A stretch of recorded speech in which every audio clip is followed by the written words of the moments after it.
लग्नाची पिढी या मालिकेच्या आजच्या भागामध्ये आपण पाहणार आहोत रत्नपारखी कुटुंबियांच्या घरी लक्ष्मीपूजन चालू आहे. सर्वजण तन मन धन अर्पून लक्ष्मीपूजन करत असतात, पण तेवढ्यातच बाहेरचा मोठा गोंगाटा सर्वांच्या कानावर पडतो. आग लागलेली आहे या गोष्टीची शंका आता सर्वांना झालेली आहे. बाहेर काहीतरी गोंधळ आहे, कुठेतरी आग लागली आहे आणि आपण ती विझवायला जायला पाहिजे असं सिंधूला वाटत आहे. आता पूजा संपन्न झालेली असते आणि सर्वजण दर्शन घेऊन एकमेकांशी बोलत असतात. तेवढ्यात सिंधू मात्र सर्वांना सोडून बाहेर निघून गेलेली आहे. "सिंधू जाऊ नको, थांब" असं म्हणून सर्वजण तिला थांबवण्याचा प्रयत्न करत असतात. पण सिंधू धावत पळत जेथे आग लागलेली आहे तेथे पोहोचलेली आहे. बाहेर काही लोक ती आग विझवण्याचा प्रयत्न करत आहेत. आग एका गादीला लागलेली आहे आणि मुलं फटाके खेळत होती. तो फटाके त्या गादीवर पडल्यामुळेच आग लागलेली आहे. इकडे राजश्री आणि रुक्मिणी यांनी देवाचं दर्शन घेतलेलं आहे आणि सिंधूला थांबवण्याचा ते प्रयत्न करत आहेत. आणि रुक्मिणी रेश्मा आणि ऋतुजाला म्हणते, की "तुम्ही सिंधूच्या मदतीला जा, ती काय करते बघा." सिंधू इकडे धावत पळत बाहेर आलेले आहे. काही लोकांनी पाणी आणलेलं आहे. सिंधूने ती पाण्याची बादली घेतली आहे आणि स्वतःच्या हाताने ती बादली त्या जाळावरती ओतत आहे. आग विझवण्याचा प्रयत्न सिंधू करत आहे. ऋतुजा आणि रेश्मा तिला यामध्ये पडू नको असं म्हणत आहेत. कशाला या गोष्टीची काय गरज आहे? हे लोक आहेत ना, त्यांची ती आग विझवतील, असं ते तिला सांगण्याचा प्रयत्न करते आहे. पण सिंधू मात्र त्यांचं न ऐकता मदतीसाठी धावून गेलेली आहे आणि ती आग विझवत आहे. सिंधूच्या डोक्यात दुसरा कोणताच विचार नाहीये. पटकन ही आग विझवून या लोकांना यापासून मुक्त करायला पाहिजे, असा एक साधा विचार तिच्या डोक्यामध्ये असतो आणि ती आग विझवण्याचा आटोकाट प्रयत्न करत असते. आग भरपूर लागलेली असते आणि तिथली गादी धडाधड पेटत असते. सिंधूच्या मदतीला बाकीचे लोक धावून आलेले असतात आणि आता सिंधूने ती आग पूर्णपणे विझवून टाकलेली असते. आग विझवल्यानंतर सिंधू त्या गादीच्या जवळ गेलेली असते. अचानक कशी बरं आग इथं लागलेली असेल असा विचार तिच्या डोक्यात येतो. या मुलांनी फटाके जाळले आणि हे त्या गादीवर पडले त्यामुळेच ही आग लागलेली असणार आहे. ठीक आहे असो, आता ही आग विझलेली आहे या गोष्टीचा आनंद मात्र तिला झालेला असतो आणि आता रेश्मा आणि ऋतुजा तिला घरी चल असं म्हणत असतात.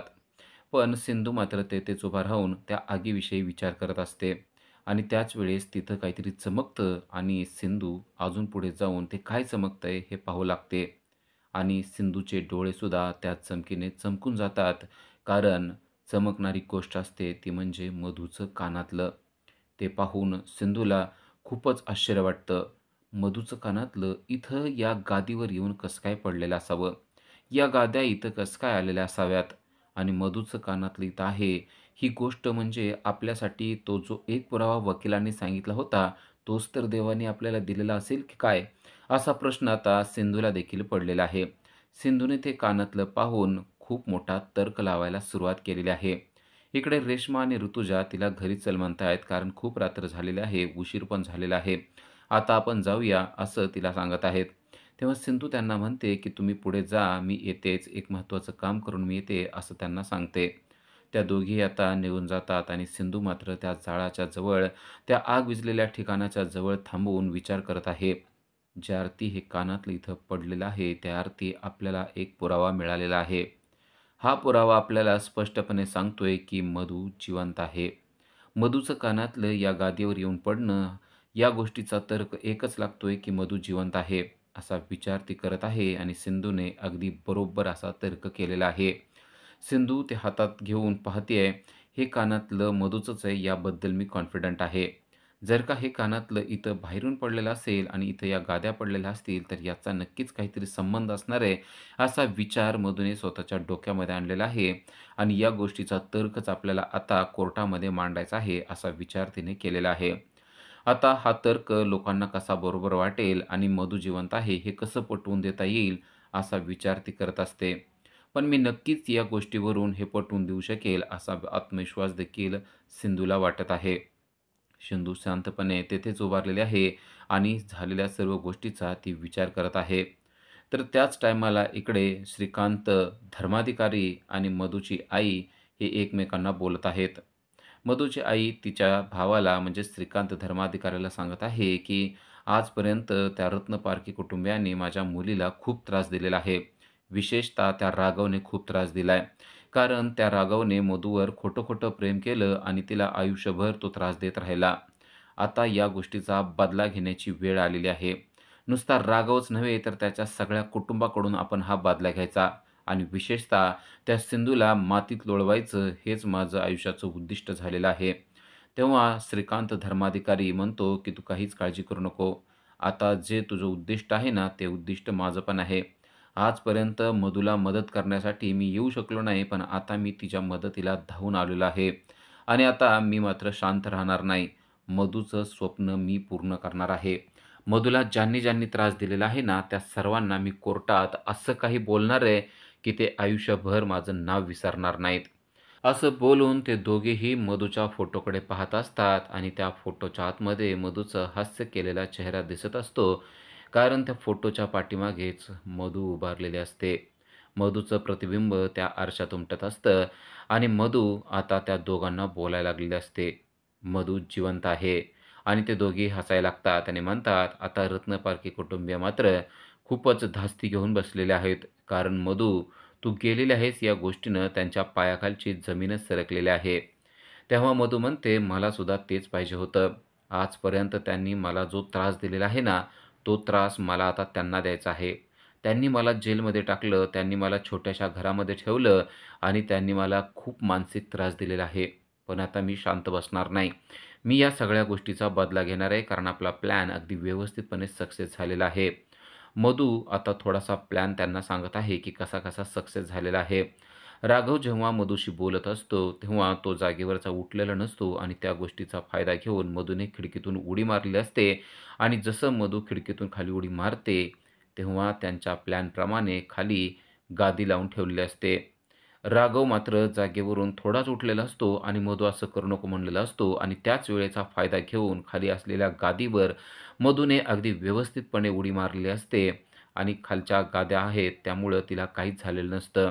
2 लोक मधूच्या मदतीला धावून आलेले असतात. ते अगोदर प्लॅन करूनच तिथे ठेवलेले असतात. तर मधूची आई देखील तेथेच असते. गाद्या पटापट तिथून हलवल्या जातात आणि मधूच्या डोक्याला रक्त लावलं जातं आणि मधूला सांगितलं जातं, की "या ठिकाणी तू पड" आणि बाटलीत आणलेलं रक्त मधूच्या जवळच सांडवलं जातं आणि मधू सगळं ते पाहून हसत असते. कारण ही गोष्ट खोटी आहे, पण आता रत्नपारखी कुटुंबियांना खूप मोठा धक्का बसणार आहे. कारण आपण वरून पडून जेव्हा रक्ताच्या थारोळ्यात पडलेलं रत्नपारखी कुटुंबीय पाहतील, तेव्हा त्यांच्या पायाखालची जमीन सरकणार आहे, या गोष्टीचा आनंद मधूला झालेला असतो आणि त्यांनी केलेला प्लॅन सक्सेस झालेला आहे, या गोष्टीचा आनंद तिघेही लुटत आहेत.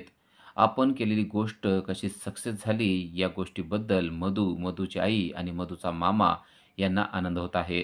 तर मधूची आई मधूला सांगते, की "जेव्हा मी रत्नपारखी कुटुंबियाच्या घरावर मोठा मोर्चा घेऊन गेले, तेव्हा त्यांचं तोंड अगदी पाहण्यासारखं झालेलं होतं. सिंधूचा तर चेहरा पडलेला होता, तर राघव मात्र घामाने डबडबलेला होता.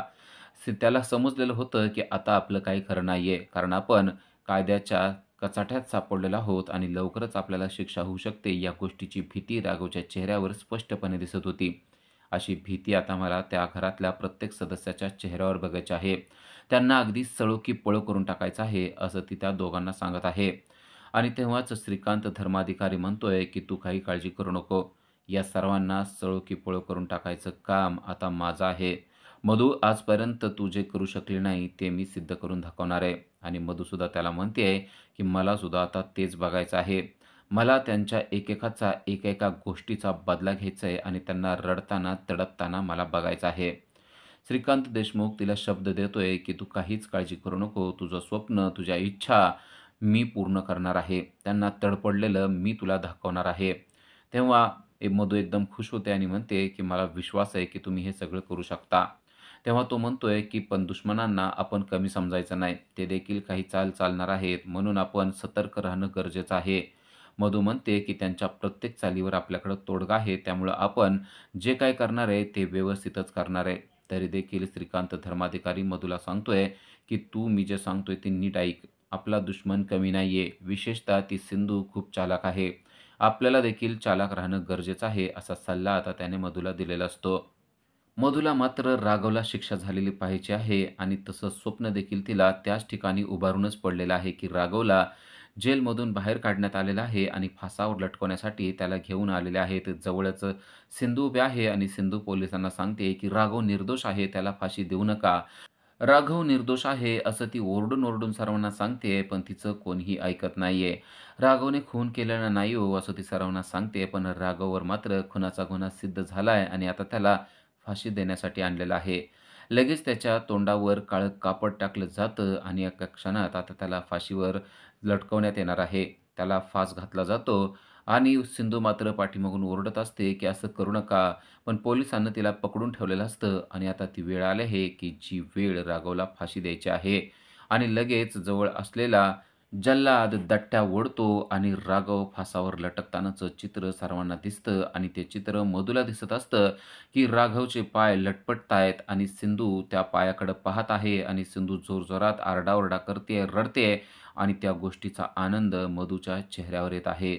राघव संपलेला आहे आणि राघव संपल्यामुळं सिंधू देखील स्वतःला संपवून टाकणार आहे या गोष्टीचा आनंद मधूला मात्र झालेला आहे. मधूला ते सगळं स्वप्न पडतंय आणि त्याच वेळेस तिचा मामा तिला सांगतोय, की "तुला पडणारं सगळं स्वप्न मी पूर्ण करणार आहे. तू काहीच काळजी करू नको. मी कोर्टात सिद्ध करणार आहे, की राघव दोषी आहे. राघवमुळेच तू आत्महत्या केलेली आहे, हेच आता मी कोर्टात सिद्ध करणार आहे." आणि हे सगळं ऐकून मधूला मात्र खूप आसुरी आनंद होतोय. सकाळ झालेली आहे. राघव आणि सिंधू यांच्या आयुष्यातली खरं तर चांगली सकाळ झाली आहे. सिंधू राघवकडे पोहोचलेले आहे. सिंधू आलेले पाहून राघवला खूपच आनंद झालेला आहे. सिंधू त्याला भेटायला आलेली आहे आणि राघवला पाहून तिने त्याला मिठी मारली आहे. राघवसुद्धा सिंधूला कडकडून मिठी मारतोय.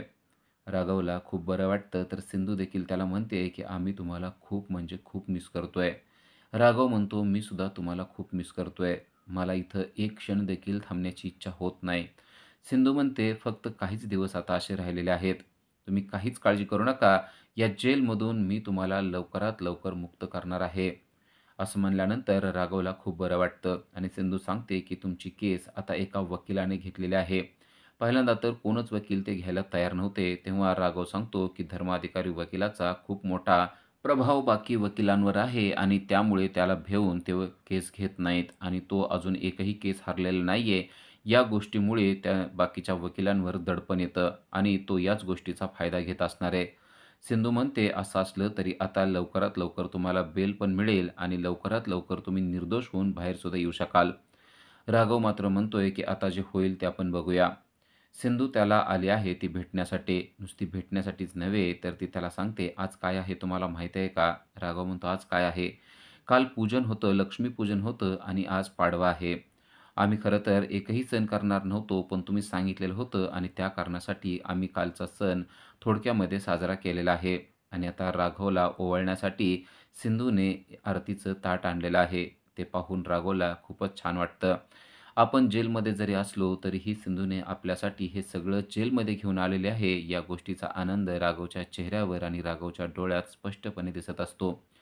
सिंधू आणलेलं आरतीचं ताट, त्यातील आरती पेटवते, त्यात फुलं ठेवते आणि ती त्याला ओवाळत आहे. राघवचे मात्र डोळे भरून येतात. आपल्यासाठी सिंधू काय-काय करते, असा प्रश्न त्याला पडतो. सिंधू मात्र म्हणते, की "हे सगळं करणं गरजेचं आहे. आमचा तुमच्यावर जीव आहे आणि तुम्ही जिथे असाल तिथे आम्ही सर्वजण आहोतच असं तुम्ही समजा." असं त्याला सांगते आणि त्याला ओवाळते. तेवढ्यावरच ती न थांबता सिंधूने राघवसाठी अजून एक सरप्राईज आणलेलं असतं. राघवला ती सांगते, की "एवढंच नाहीये, अजून एक गंमत आहे." असं म्हणून ती त्याच्यासाठी फराळाचं ताट घेऊन आलेले आहे.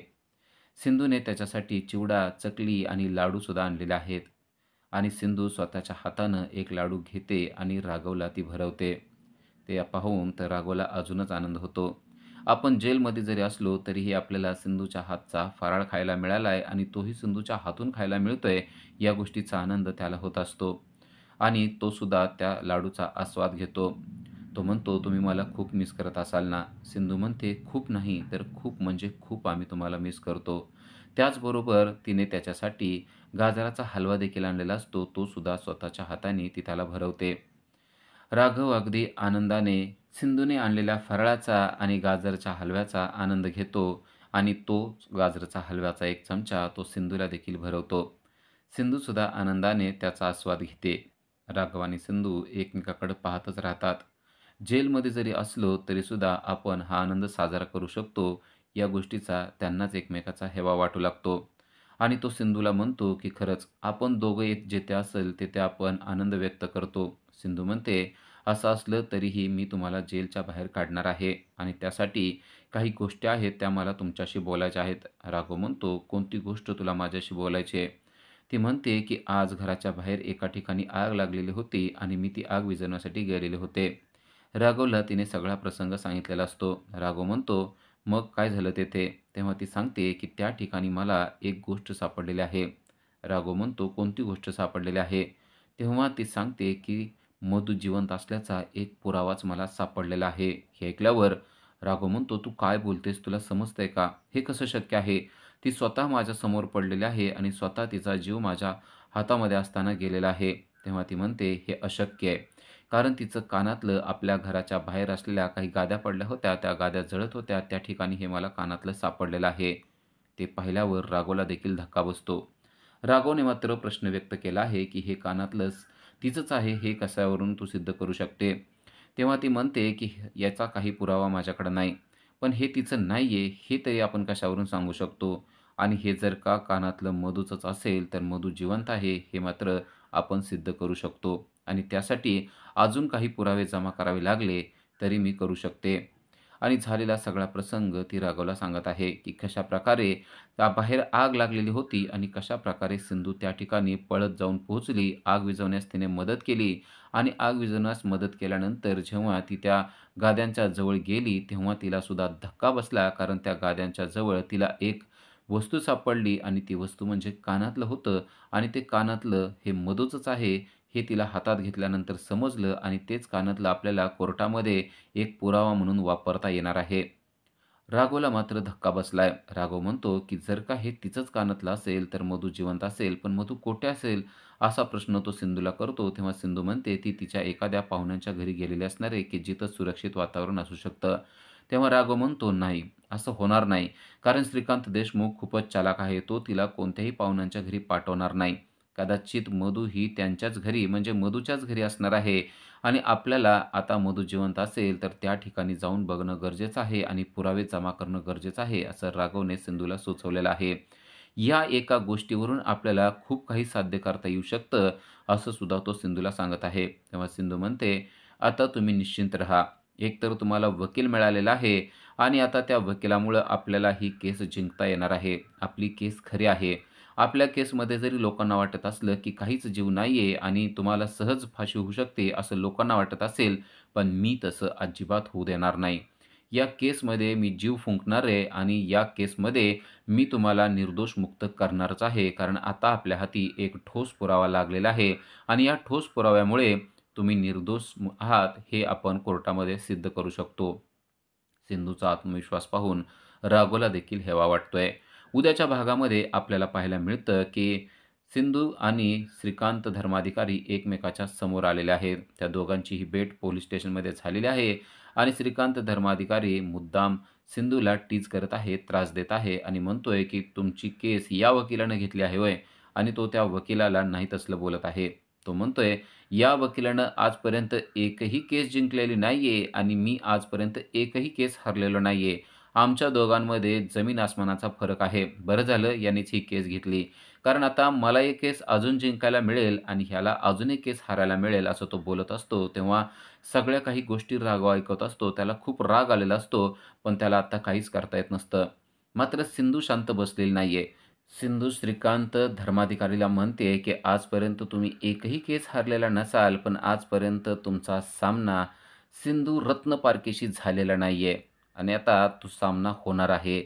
आणि जर का हा सामना झाला, तर लक्षात ठेवा, की सिंधू रत्नपारखी देखील कधीही हार मानत नाही. त्यामुळे ही केस मीच जिंकणार आहे, असा आत्मविश्वास तिला दिसतोय, तिला वाटतोय." हे आता धर्माधिकारी वकिलाच्या लक्षात आलेलं असतं. राघवला देखील या गोष्टीचा हेवा वाटत असतो, की कशाप्रकारे सिंधूने त्या धर्माधिकारी वकिलाचं तोंड बंद केलेलं आहे आणि सिंधू सांगते, की "आता तर ही केस आम्हीच जिंकणार. आजपर्यंत माझ्या वकिलानं एकही केस जिंकलेली नसेल, पण एक केस तो जिंकणार आणि तुमच्या आयुष्यातली एक केस तुम्ही हरणार." आणि सिंधूचा तो आत्मविश्वास पाहून धर्माधिकारी वकिलाच्या देखील पायाखालची जमीन सरकली आहे. आत्तापर्यंत हिला एवढा कॉन्फिडन्स नव्हता, पण आज हिच्या अंगामध्ये अचानक एवढा कॉन्फिडन्स आला कसा? असा प्रश्न त्याला देखील पडलेला आहे. आता यांच्याकडे नेमका कोणता पुरावा आहे आणि त्या पुराव्याच्या आधारावरच तरीही एवढे कॉन्फिडंटली बोलत असेल का? असा प्रश्न त्याला पडलाय. सिंधूने धर्माधिकारी वकिलाला देखील बुचकळ्यात पाडलेलं आपल्याला पाहायला मिळतंय. अशाच अपडेटसाठी आजच आमच्या चॅनलला सबस्क्राईब करा. थँक